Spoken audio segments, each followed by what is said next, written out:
ಈ ದೇವಸ್ಥಾನ ಇಲ್ಲಿ ನಿರ್ಮಾಣವಾಗಲು ಪ್ರಪ್ರಥಮವಾಗಿ ನಾವು ನೆನೆಯಬೇಕಾಗಿದ್ದು ಶ್ರೀಯುತ ನಟರಾಜ್ ಕಣ್ಣಪ್ಪನವರನ್ನು. ಅವರ ಒಂದು ಶತಪ್ರಯತ್ನದಿಂದ ಈ ಗಂಗಮ್ಮ ದೇವಿಯ ಬೃಹದಾಕಾರದ ದೇವಸ್ಥಾನ 19 ವರ್ಷಗಳ ಹಿಂದೆ ಇಲ್ಲಿ ಬಂದು ನೆಲೆಸಿದೆ. ಇದರ ಹಿಂದೆ ಅವರ ಪೂರ್ವಿಕರಾದ ಚೆಂಗಲರಾಯ ನಾಯ್ಕರ್ ಅವರಿಂದ ಇವರಿಗೆ ಹಸ್ತಾಂತರವಾಗಿ ಆ ವಿಶೇಷವಾದ ಈ ಗಂಗಮ್ಮ ದೇವಿಯ ಜಾತ್ರಾ ಮಹೋತ್ಸವಗಳು ಶ್ರೀಯುತ ನಟರಾಜ್ ಕಣ್ಣಪ್ಪನವರು ಆರಂಭಿಸಿದರು. ಇದರ ಇತಿಹಾಸ 96 ವರ್ಷಗಳು. ಅಂತಹ ಒಂದು ವಿಶೇಷವಾದ ಈ ಗಂಗಮ್ಮ ದೇವಿಯ ಜಾತ್ರಾ ಮಹೋತ್ಸವ ವರ್ಷದಲ್ಲಿ ಮೇ ತಿಂಗಳಿನಲ್ಲಿ ಬೃಹದಾಕಾರದಲ್ಲಿ, ಅಂದರೆ ಅದನ್ನು ನಾವು ವಿವರಿಸಲು ಅಸಾಧ್ಯ, ಕನಿಷ್ಠ 3 ಲಕ್ಷ ಜನಗಳು ಬಂದು ಸೇರುವಂಥ ವಿಶೇಷವಾದ ಆ ಜಾತ್ರಾ ಮಹೋತ್ಸವ ಮೇ ತಿಂಗಳಲ್ಲಿ ನಡೆಸಲ್ಪಡಲಾಗುತ್ತದೆ.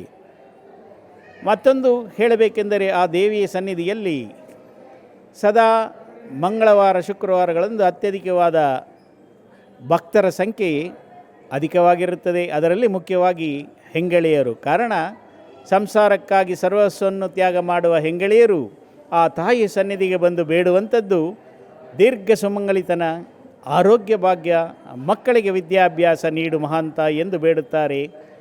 ಅವರ ಕೋರಿಕೆಗಳನ್ನು ಗಂಗಮ್ಮ ದೇವಿ ಪೂರ್ಣವಾಗಿ ಅವರನ್ನು ಹಪ್ಪಿಡಿದು ಆಶೀರ್ವಾದ ಮಾಡುವಂಥ ಕರುಣಾಮಯಿಳಾದ ಗಂಗಮ್ಮ ದೇವಿ.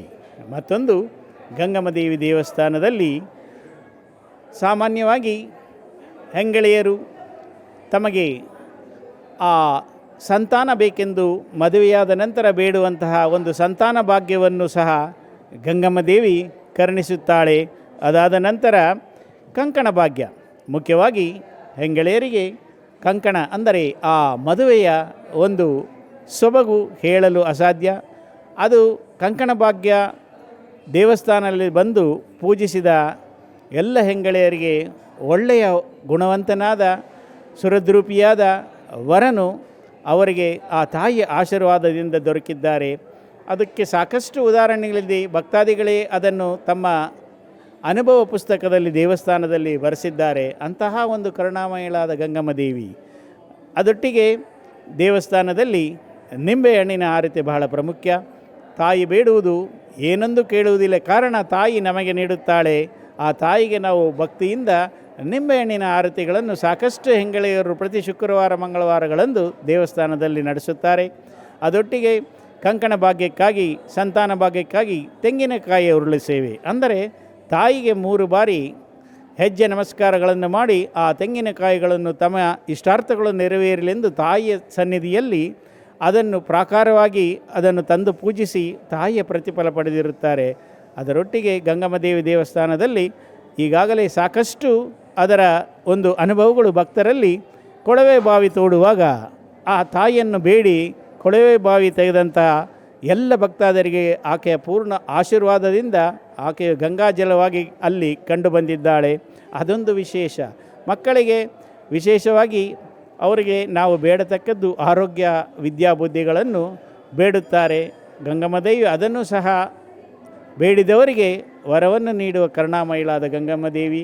ಅದರೊಟ್ಟಿಗೆ ಗಂಗಮ್ಮ ದೇವಿ ದೇವಸ್ಥಾನದಲ್ಲಿ ಸಾಮಾನ್ಯವಾಗಿ ಎಲ್ಲ ದೇಗುಲಗಳಲ್ಲಿ ವಿರಳವಾದಂಥ ಪೂಜಾ ಕೈಂಕರ್ಯಗಳು ನಡೆಸಲ್ಪಡುತ್ತದೆ. ಅಂದರೆ ಅಕ್ಷಯ ಪಾತ್ರೆ ಎಂದು. ಅಕ್ಷಯ ಪಾತ್ರೆ ಎಂದರೆ ತಮ್ಮೆಲ್ಲರಿಗೂ ತಿಳಿದಿರುವಂತೆ ದ್ರೌಪದಿ ದೇವಿಗೆ ಶ್ರೀಕೃಷ್ಣನ ವರವಾಗಿ ನೀಡಿದಂತಹ ಆ ಅಕ್ಷಯ ಪಾತ್ರೆ ಸೇವೆ. ಅಂದರೆ ದೇವಸ್ಥಾನದವರು ಒಂದು ತಟ್ಟೆಯಲ್ಲಿ ಅಕ್ಕಿ ಕಾಳುಗಳನ್ನು ತುಂಬಿ ನಿಮಗೆ ನೀಡುತ್ತಾರೆ. ಭಕ್ತಾದಿಗಳನ್ನು ಕೊಂಡೊಯ್ದು ದೇವಿಯ ಮಡಿಲಿಗೆ ತಾವೇ ಸಮರ್ಪಿಸುವುದೆಂದರೆ ಅದು ಸಾಮಾನ್ಯ ವಿಷಯವಲ್ಲ.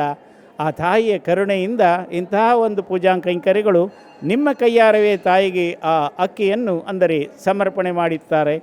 ಆ ಅಕ್ಕಿಯ ಕಾಳುಗಳು ದೇವಿಗೆ ನೈವೇದ್ಯವಾಗಿ ಭಕ್ತರಿಗೆ ಪ್ರಸಾದವಾಗಿ ನೀಡಲಾಗುತ್ತದೆ.